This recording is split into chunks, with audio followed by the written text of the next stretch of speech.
आज ढेर तुले देबे कि ना ढेर नहीं तुले लाओ बाबूजी के पता ना चल चाहिए तुमको पेट झड़ लगता है तो हम थोड़ी जाते नहीं बतावे मैं देखलिए आवाज मत सुतल बनता है सुतल बन करवा में चले ना बे हटी ना दे हम ना कौन दिन ना दिन तो बे बुझात नहीं करूँगा का हो हम क्या करते मर्दे ठोकत नहीं जाएंगे तो नहीं बुझा तब हम तो जो तनी ले लो बैठ के सब बतिया तो ढेर हम ना दिन कह दिन ना दिन एक बार रुपत नहीं बुझा कबू मैं सकाल को मार दूंगा हम दूध तक नहीं उठता ओ गड़ी ठोकत नहीं कह दिन माथा चलो रे है ना तो ठोकत नहीं की ठोकर तो हमें ठोकर सीख गया है हम तो चुपचाप खाता नहीं तुम तो तुम रोज ठोक देनी जी तो हम तूने अपने कहा ए बहनी हम ठोकनी तो सर हमार तो पेट झरत रहल ना अलिया के कर पैसिया कान गोरू का मांस खा ले तो चमाड़वा खात हो आए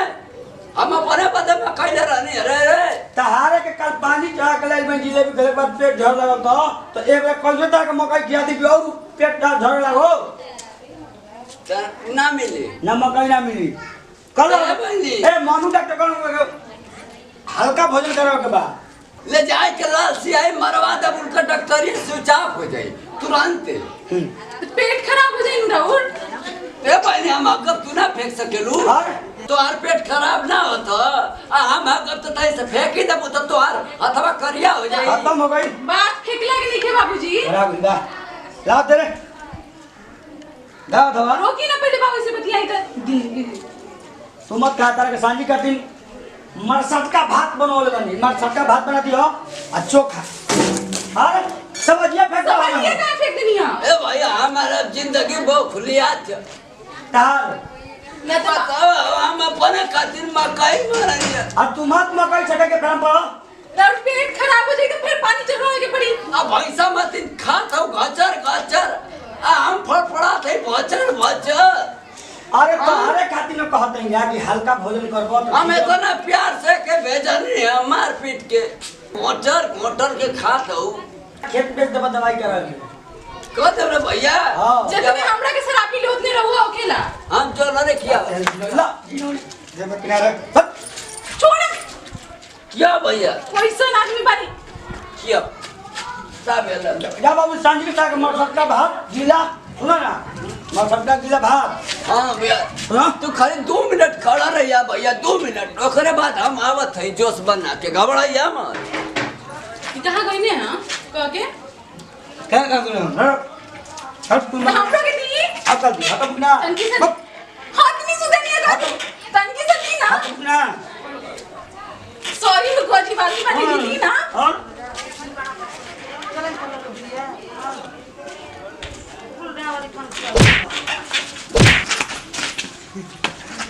हम ना मारब अब ही ना मारब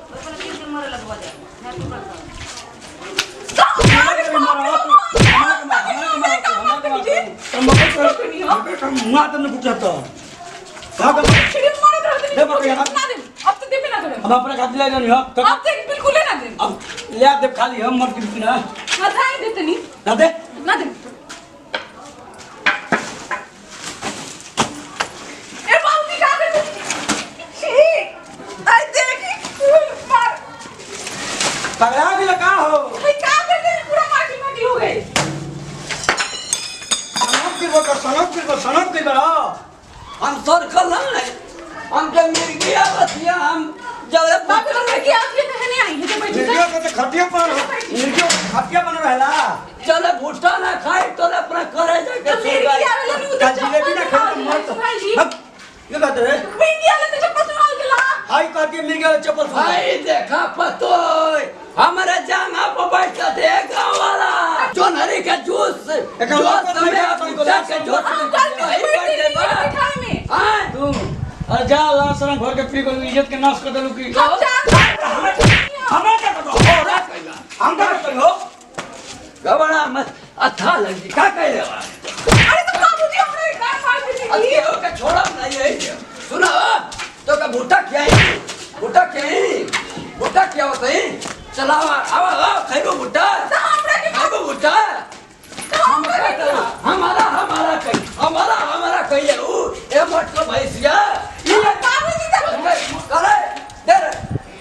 रे उनका झूठ है दे रे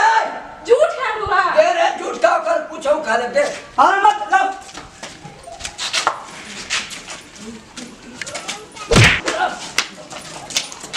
दे रे खा सर का भुट्टा पे बा आए को हमरा के मत तो तोरे ना शर्म ना लगा थावा कुदा तो इतना छनक के कुदा को तू छनक के तोरे छनकाई में आग लग गया बताओ खैले बिना ससुरे मरत थी आय अपन करेजा से मांगत है करेजी हमरे लड़का के कचकवन दवाई खिया दलक यो करे एकदम बोसा में हो ये हमके लगत है कि अपने माई बाप से कह के बुढ़ावा कैसे रवावे खातिर उठाव ले देखिए इ जंतर उतर पर हमें लड़का के बनवा देलक कि हमारे काबू में रही काबू में जंतरिया तोरा इनकर हम सपना अधूरा कर दे चला निकला हो भैया